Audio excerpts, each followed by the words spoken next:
en plaques, c'est une maladie inflammatoire du système nerveux central.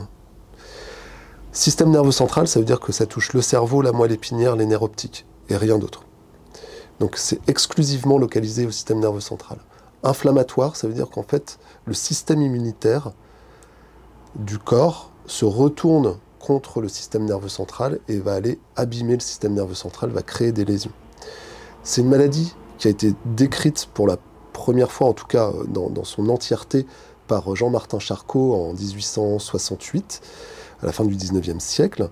Et il a montré à ce moment-là, et depuis on reste toujours sur cette définition, que la maladie est caractérisée par des lésions diffuses au sein du système nerveux central, sous forme de plaques, de démyélinisation, c'est-à-dire qu'en fait il y a une perte, une destruction de la gaine de myéline par endroit, avec une préservation relative de l'axone sous-jacent.